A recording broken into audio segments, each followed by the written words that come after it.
กุ้งตกโอ้ยเนาะนั่งใกล้คอยเหลือเกินบ่เว้ยเนาะสบายดีเด้อพ่อพี่น้องเด้อทักทายสบายดีกันบรรยากาศยามมื้อแลงเนาะ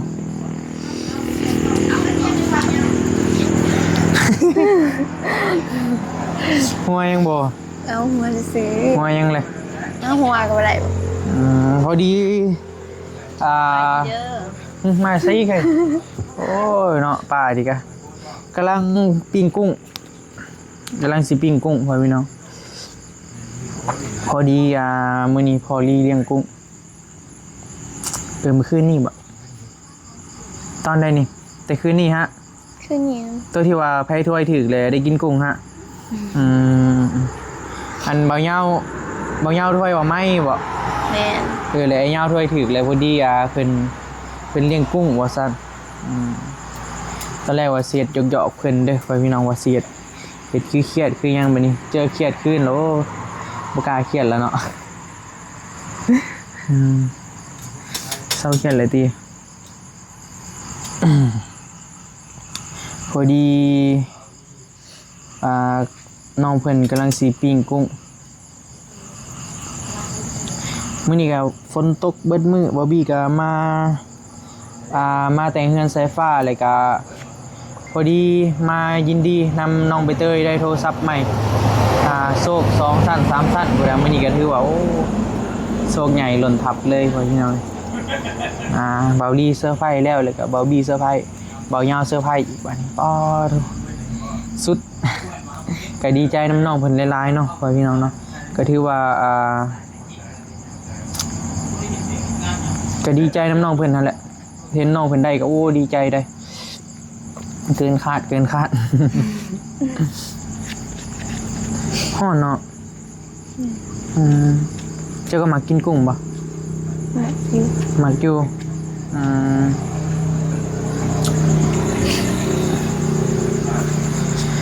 เจ้าเป็นคนค่อยง่ายเนาะเจ้าเนาะเวลาเป็น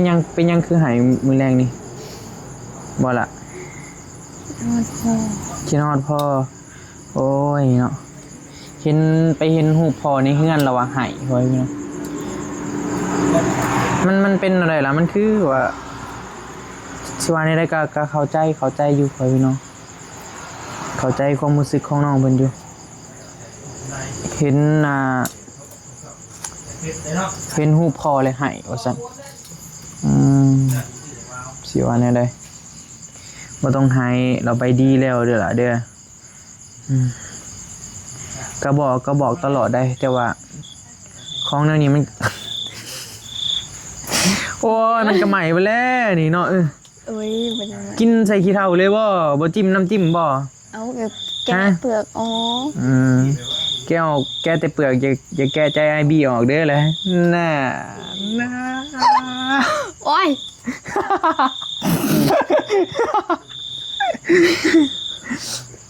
น้อยอยากเห็นเจ้ายิ้มเด้เนาะต้องมีคารมหน่อยหนึ่งเลยอย่าชีวิตอย่าไปซีเรียสยังมันลายเป็นโศกเศร้าลายเป็นโรคซึมเศร้าได้เลยไม่ต้องคิดลายเลยถ้าคิดห่อในบี้เลยคิดลายๆเด้อ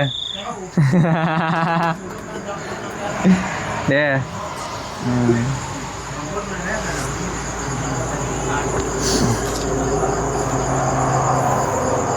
คิดไปได้ล่ะคิดไปได้คิดฮอดพ่อเห็นป่ะเห็นหูบอยู่ไซเห็นหูบในงานตัวตั้งไว้กันวะ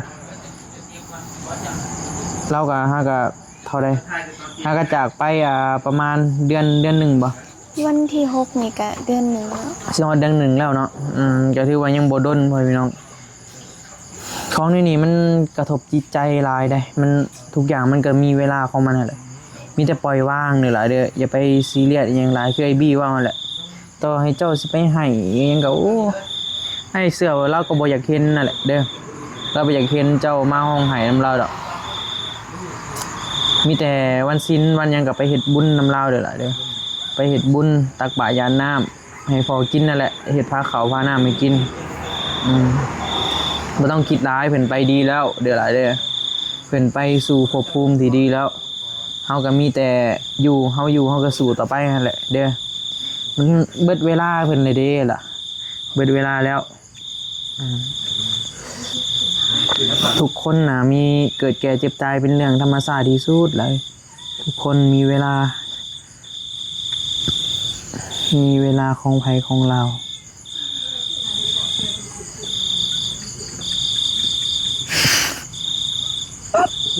น้องเพิ่นสิว่านี่ได้ค่อนข้างว่าหายไวอยู่เพิ่นเนี่ยน้อยหนึ่งก็ให้แบบค่อยเป็นคนแบบค่อยให้แบบแต่อ้ายว่าธรรมดาเด้ออ้าย ต้องรีรอพุ่นนะอันนี้แบบเว้ามาน้อยหนึ่งกับปึ๊บมันตำใจนั่นแหละเนาะก็ว่าง่ายๆกับความผูกพันพอกับลูกเวลาเรามาก็มีแต่เอิ้นเจ้าเลยเห็นบ่บ่ว้าวดอก จังสิให้ อ๋อเป็นนั่นน่ะเด้อเว้ยมีแต่แนวนั้นแหละเด้อล่ะเด้อไอ้บีก็บ่อยากเว้าหยังหลายบ่ต้องคิดหลายมีแต่คิดว่าเพิ่นไปดีแล้ว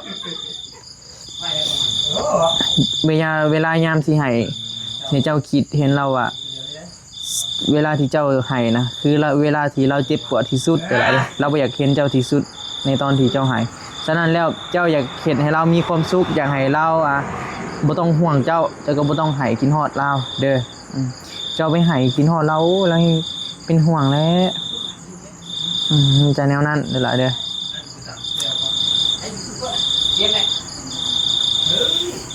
สู้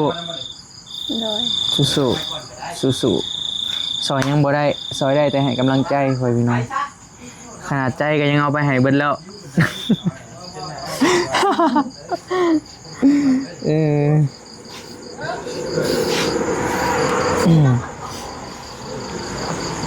ใหม่เลยไปจักเลย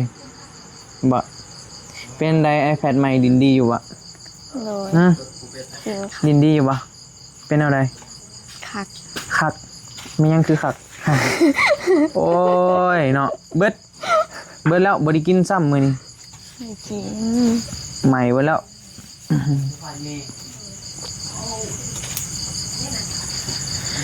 แจ็คว่ะมีแจ็คเลยเหรอโอ้เอาเลยพี่ว่าพี่เนี่ย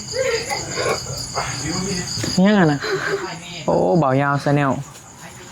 บายดีเด้อโดน ปวดนี่ค่ะนี่นะปวดไหมร่างเราเอาปวดไปเลย เอาใส่ละจานเด้ง่ายเอาให้เด้อคือนี่คือเรือนครัวของ อันแบงนัวน้ำ ขอ ตาง ล น้องโบเลยพี่น้องโอ้โหว่ากล้องเซียนบอก เห็น ว่า แล้วใช่กันเนาะ เราบี้ใส่วิธีถ่ายแบบใหม่แล้วใส่ขากล้องสูตรใหม่แล้วอันนี้ล่ะเป็นอะไรเลยเป็นแบบนี้ได้ คักบ่ภาพงามอยู่ในเรื่องอยู่งามบ่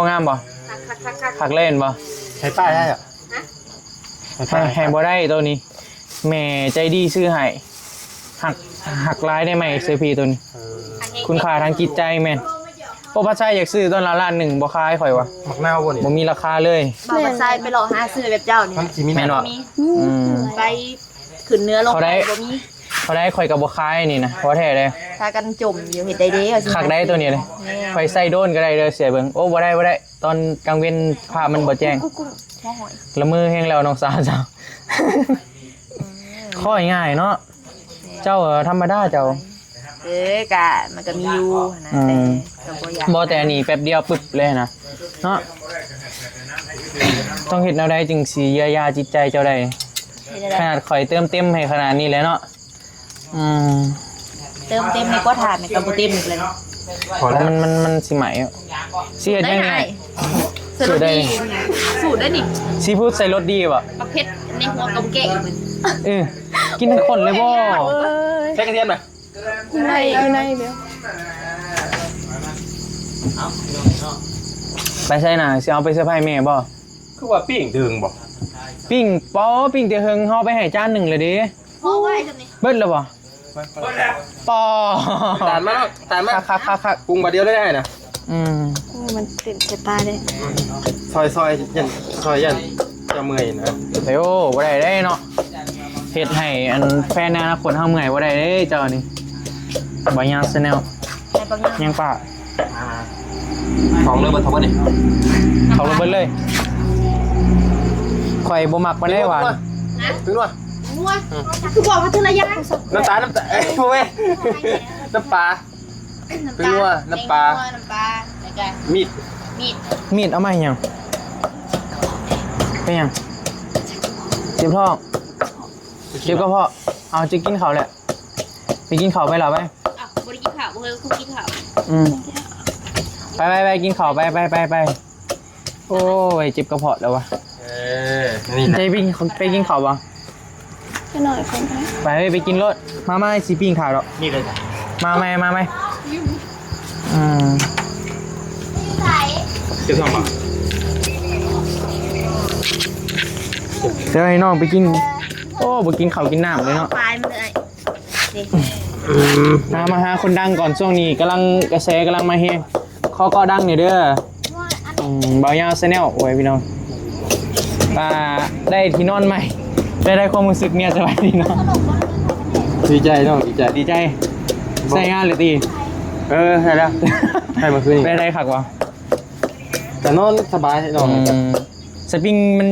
ย่อยคักอยู่อะ บนนี้มีสปริงนะ โอ้มันเป็นอะไร เป็นยางครับเป็นเสื้อธรรมดา เป็นเสื้อธรรมดา โมเมนต์พาราดอะบอกว่าไงโมเมนต์พาราเท่ตัวธรรมดาพอได้นอนยังหน่อยครับแต่พอได้นอนเนาะ ใช้คือวันกินนี่คือไว้เห็นโพกันอึกกระถึกอยู่ โชคลน โซกล้น โชคลนทับ ไพ่นะ น้องใบเตย โอ้เท่าไร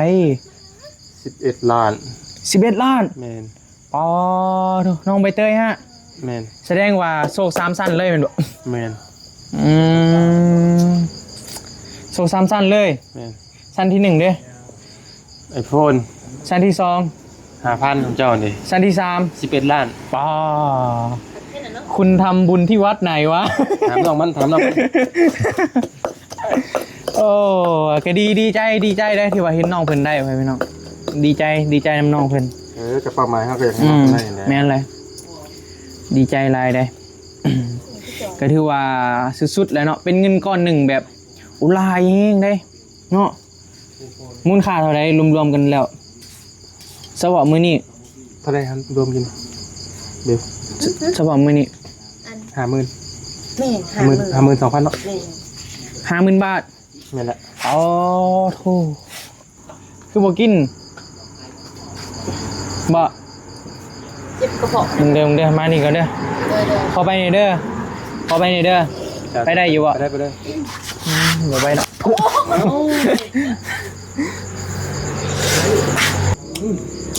เป็นยังไงยังบ่เศร้าอยู่ขี้นอดพ่อ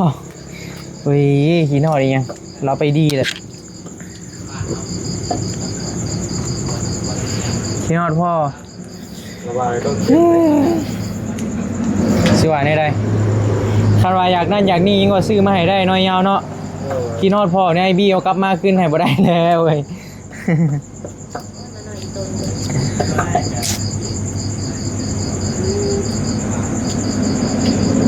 สู้ๆแล้วเดี๋ยวหล่ะเดี๋ยว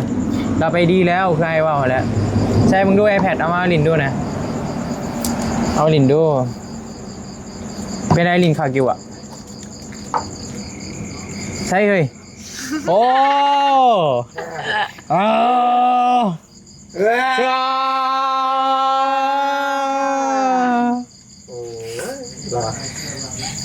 บ้านนี้มันอย่างเงี้ยเจอซื้อมาในเสียงครับบุ๊ดเทลนี่ นั่นปะที่บ่ได้ใช่ปะ งามเอาโซน่าจอเลยบ่นี่บ่โอ้ย อยากดำเนาะ โซน่าจอเลยพ่อพี่น้องหูบมอบ iPad ให้เพื่อนว่านี่บ่ย่าบ่จักเป็นคนเอาขึ้นนี่นะ นั่นนะ บ่ตั้งใจเอาขึ้นอยู่บ่เลยฮะ แต่ก็นะ ใช่มึงดูมีหูบยังไงเฮ้ยขอมึงเนี่ย อย่าเลย เริ่มหัวแล้วใช่บีมึงเนี่ยโอ้ย ใส่ให้ปลาลุงมึงด้วยให้ปลาลุงมึงด้วย นี่แต่เนาะจะเป็นไทยนี่พี่น้องคนดัง โอ้คนดังเลย น้องไฟ กำลังมาแห้งตอนนี้มาแห้งที่สุดเลยบ่ยาวซะแนวมึงดูผมนี่ ก็ได้นั่นคือว่า นี่หูนี่งาม เขางามไปริ้ว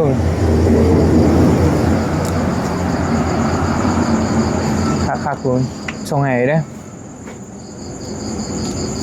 เมื่อ หูไพ่ คือมากเลย ไพ่นี่ เรา โอ้ไม่เท่าถ่ายในแพดบ่อันนี้ดูหูไพ่ คักแค่ยี่ ฮะ หูเจ้า มีหูข่อยอีกได้อันนี้แหละ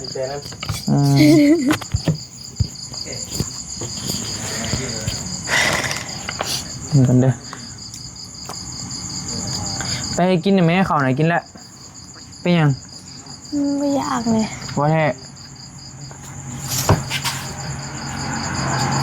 เดี๋ยวได้วะเจ้าไหนกินน้ำกันเด้อไอ้แกสกินเด้อกินปิ้งกุ้งหน่อยจังหน่อยเนาะข่อยมีแนวมาเซอร์ไพรส์เจ้า ยังเลย เจ้าคิดว่ามันเหมือนยังนี่กล้องนี้ไพ่ก็เอาไปเซอร์ไพรส์แล้วเนาะนี่นะที่นี่ก็ให้ใบเตยไพ่อีกวะคลิปก่อนๆกับไพ่หลายคนแล้วเซอร์ไพรส์เจ้าบอบบี้เป็นคนซื้อเซอร์ไพรส์ให้ไอรีไว้เป็นน้องกล้องนี้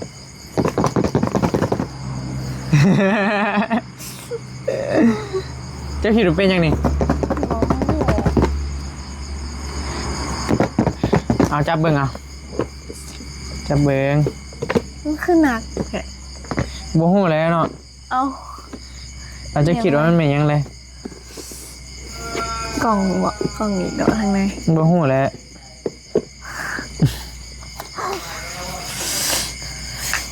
เป็นอะไรวะ บอกหักก้อนจึงใช้เปิด พูน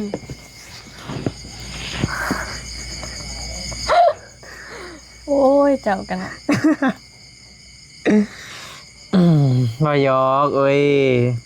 บอกหักข่อยมันหนักใจบ้านนาผู้ว่าเนาะกินข้าวให้ถึงเวลาเลยล่ะเด้อย่านจะหน่อยเป็นกระเพาะหนนาถ้าเปิดออกมาเลยมันเป็นกล่องเปล่าสิบ่ให้ไอตี บอก ฮะบ่ผิดหวังดีเจ้าคาดหวังว่ามันเป็นยังไงเจ้าคิดว่ามันเป็นยัง กระบอก เจ้ายังให้มันเป็นยังเอาในกล่องนี้ เป็นยังกระไร เอาว่าดี เอากระแท้ ๆยังให้มันเป็นยังเลยเอายังให้มันเป็นยังเอายังให้มันเป็นยังที่สุดในกล่องนี้บ่ เป็นบี น่าเอ้ย บอก เจ้าคิดว่ามันเป็นยัง เงิน บ่แม่เงินยัง กระบอกหูเดาไปซื่อๆนี่แหละ ความสิเปิดแล้วบ่หักก้อนจึงให้เบิด โอ้ย เอาลองเปิดเบิ่งกล่องปริศนาถ้าเปิดออกมาเลยบ่มีหยังบ่เครียดอะไรเด้อให้บอกก่อนเลยเอาขึ้นน้ำยันไอ้ใส่ล็อกหนึ่งยันปลาลุงบ่เห็นน้ำว่ามันมีอะฮะน้ำดื่ม โอ้ยเอามาให้กินบ่อันนี้ยังอันนี้ค่ะ คืออะไรเงินไผ่บอก เว้นเงินในรีลืมในรถบ่จะ อ้าวเครื่องมา ไอ้เจ้าน้ำให้เจ้ากินได้เอาใส่กล่องนี่ พูด แล้วคือมีเงินละบาทนี่เท่าไรนับดูหน่อยจากใบ 4 ใบ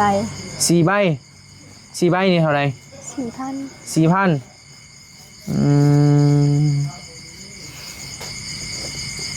โอ้ลายนี่ลายข่อยบ่กล้าจับเด้อบ่เกี่ยวกับข่อยเด้อบ่เกี่ยวเด้อบ่เกี่ยวกับข่อย จักรยานเนาะ โอ้ยอยากนำเด้เนาะคอแห้งเว้ยปิ้งกุ้งเมื่อยก็เมื่อย ทำไมวะ เฮ็ดยังไงนะ เอ้าเจะว่าอยากน ฮะ ำเอาจะกินหรือบ่กิน อืม โอ้มือจะเป็นยัง กินเองบ่ได้เหรอ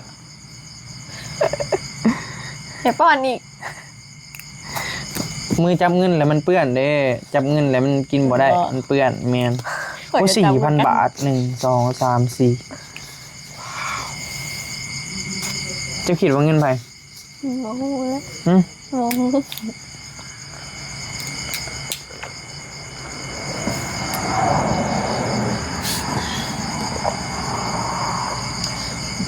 เจ้าคิดว่าเงินไปบ่ โมโหคือกัน บ่ฮู้เอาซะเลยเด้อล่ะเด้อ โดย อันนี้แม่นเป็นเงินผู้ใหญ่ใจดีจากทางฝั่งไทยเด้อล่ะเด้อ โดย เพิ่นได้ฝากเงินมาตอนแรกเพิ่นว่าสิฝากมาซื้อโทรศัพท์ให้น้องใบเตยนั่นแหละพอพี่น้องพอดีอันนั้น เบาลี่ซื้อให้เพิ่นก่อนแล้วแต่เพิ่นก็เลยว่าแบ่งกับเจ้าเลยก็ให้ใบเตยนำเลยก็ให้บาบี้นำหั่นน่ะ 4,000 บาทเด้อล่ะเด้อแล้วก็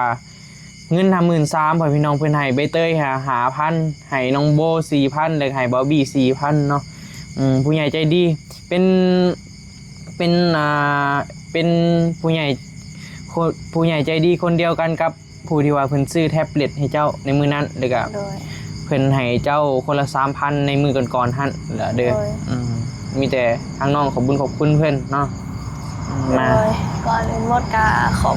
คุณเด้อที่เฮ้ยบอกมาถึงนี่ก็ขอให้สุขภาพแข็งแรงความเจ็บอย่าได้ความไข่อย่ามีเด้อหาเงินหาคำให้ได้หลายๆไข่เจริญก้าวหน้าหุ่งเฮืองเด้อ สาธุเอาเนาะทางลูกบีเองก็ต้องขอบคุณเด้อเนาะทางผู้ใหญ่ใจดีที่ว่าฝากเงินมาให้ลูกบีเช่นกันเนาะก็ขอให้อยู่ดีมีแห้งความเจ็บอย่าได้ความไข่อย่ามีปรารถนาสิ่งใดขอให้ได้สิ่งนั้นสมความมุ่งมั่นปรารถนาอย่าเจ็บอย่าจนเฮงๆปังๆลำๆรวยๆเด้อเนาะสุขภาพร่างกายแข็งแรงอยู่เป็นโฮมโพโฮมไซของลูกหลานตลอดไปเด้อเนาะพอให้มาสำได้ก็ขอให้กลับคืนไปหาพอร้อยเท่าพันเท่าเด้อเนาะสาธุ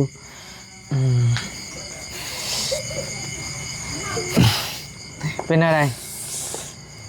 บ่ ดีใจเลย ดีใจเจ้าสาวเพจยังเจ้าสาวเพจยัง เนี่ยโฮมไว้ โฮมใบเฮ็ดยังซื้อเสาเฮือนบ่ ขอโฮมไว้แล้วยามเจ็บเป็นเถื่อเฮาบ่มีเฮาก็จำเป็น ได้เท่าไรแล้วเงินโฮม ก็ซ้ำให้มื้อนั้นนำ มื้อนั้นให้น้องเพิ่น 3,000 พอดีเป็น 7,000 เนาะตัวนี้ 4,000 เด้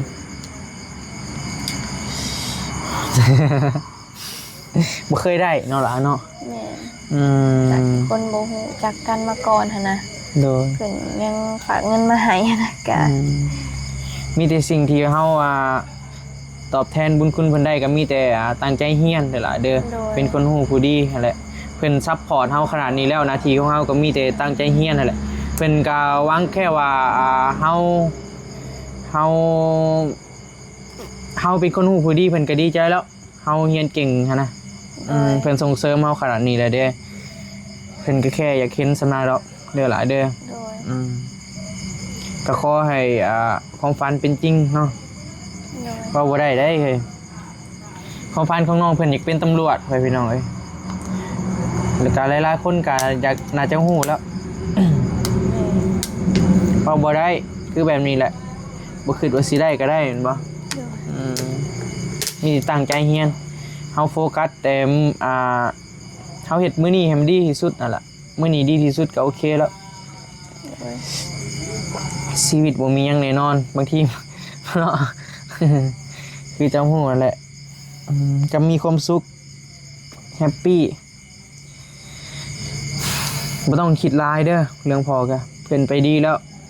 เคยว่าหมดแล้วเราไม่เห็นเจ้าไห้เราเห็นสิคิดน้ำเจ้าบ่ให้เราเป็นห่วงกะอย่าเด้อเราไปดีแล้วเลยก็ปล่อยเราไปเป็นอะไรมียังอยากว่ากับ FC บ่ฮะ จะไปวันอะไร ว่าแนวใด จะ ดีใจ ดีใจ แม่ที่แบบมีคนมาหักในโตเฮานะ อีกแล้ว แม่บ่มีคำ มีแต่คำขอบใจนี่แหละ อืม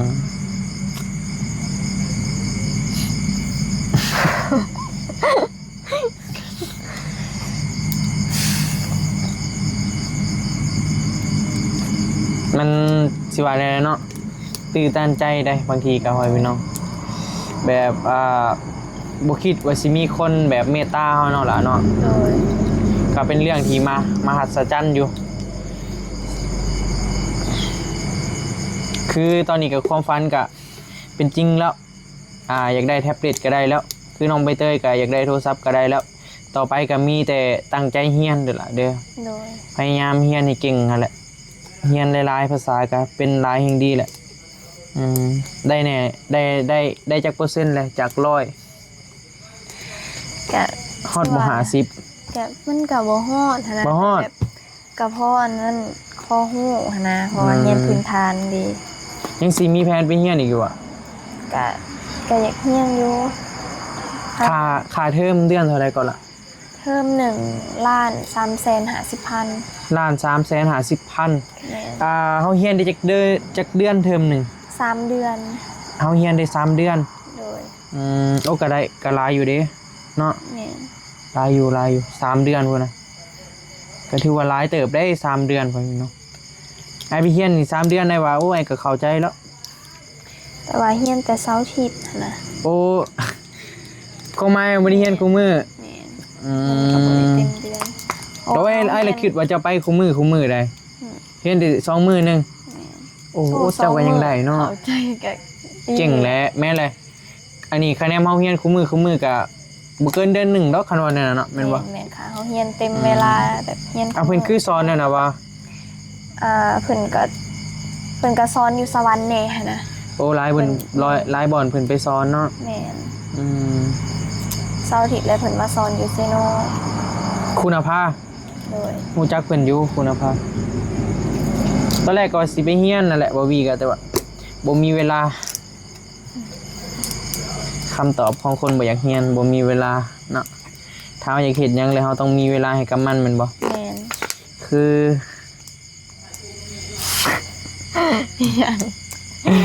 สิใส่หมวกอีกแล้ว